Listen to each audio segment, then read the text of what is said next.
let's have a real conversation. If you're in a relationship, marriage, partnership, or even situationship, let me ask you this. Have you or your partner ever argued about money? Maybe you checked the bank account, saw a charge you didn't recognize, and instantly felt annoyed, and it triggered an argument. Or maybe you had that sinking feeling when the paycheck hits, but somehow that balance disappears before the end of the week is over. If that sounds familiar to you, that's a common theme. Money is one of the top reasons couples argue, and honestly, it's one of the biggest causes of stress in a relationship. But here's one thing most people don't realize. Sometimes the problem isn't that you're bad with money management.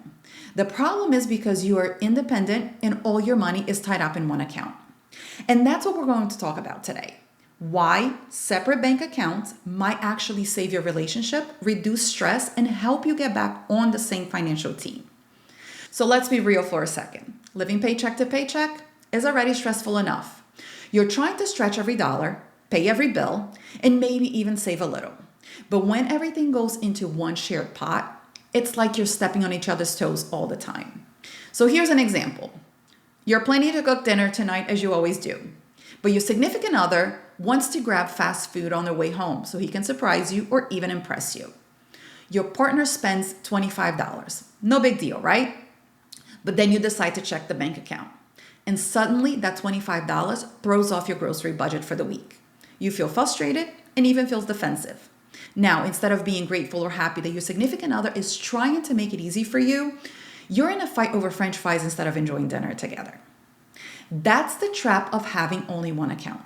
Every purchase feels like it affects both of you directly, which can lead to constant arguments over the little things. But now imagine this. You and your spouse still pay bills together. You still save for your goals together. But you also each have your own account for personal spending.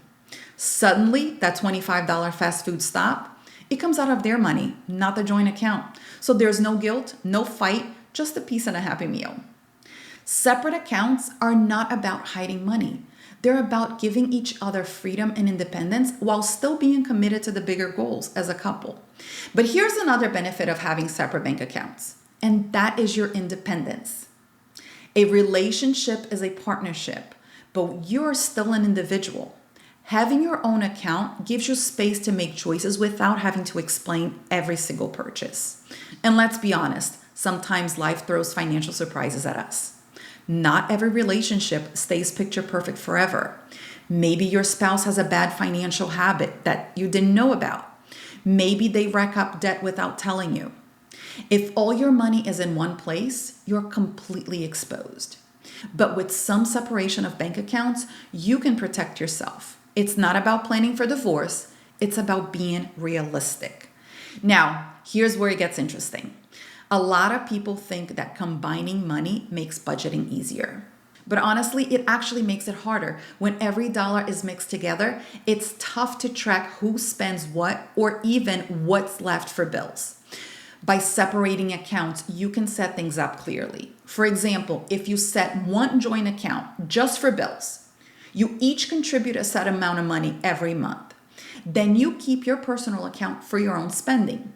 It will make the math so much easier. If you're a one-income household, you can still do this as well. You can set aside a certain amount per month for each other and keep it in your own separate account.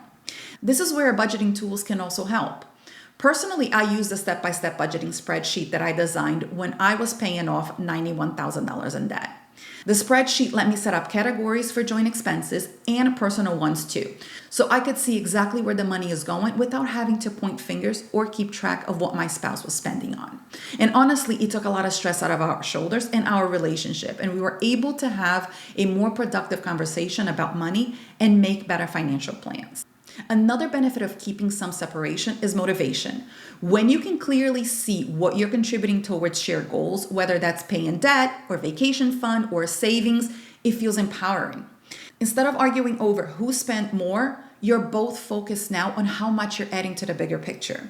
And that shift of perspective can bring so much peace into your relationship.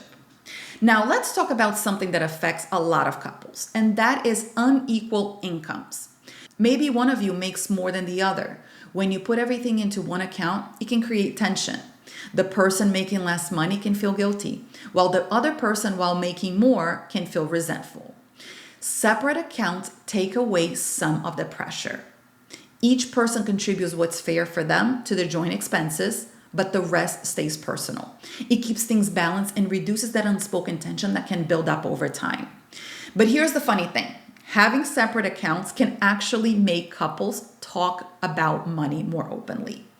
You have to plan together. You have to agree on what goes into the joint account, who pays which bills, and how you're going to reach your goals. That communication builds trust. And once you've got a system in place, you spend less time fighting about money and more time actually enjoying your relationship. Now, does this mean every couple has to do it this way? Absolutely not. Some couples thrive with just one account. But if you're living paycheck to paycheck, arguing about every purchase, or just feeling like money stress is pulling you apart, then separate accounts might be worth trying. It's not about dividing a relationship. It's about protecting it. It's about giving each other breathing room so you can focus on what matters most, which is building a life together. So if you're ready to give it a try, start small. Open a personal account and decide together how much makes sense for each of you to keep separate. And if you want some structure to help, that step-by-step budgeting spreadsheet I mentioned earlier is a great tool to keep everything organized. It's what I use and it really helps. If you're interested in checking it out, I'll leave the link to the spreadsheet in the notes below. But if you're tired of fighting about money and you want to start building peace in your relationship, try setting separate accounts. See how it feels for you and your partner.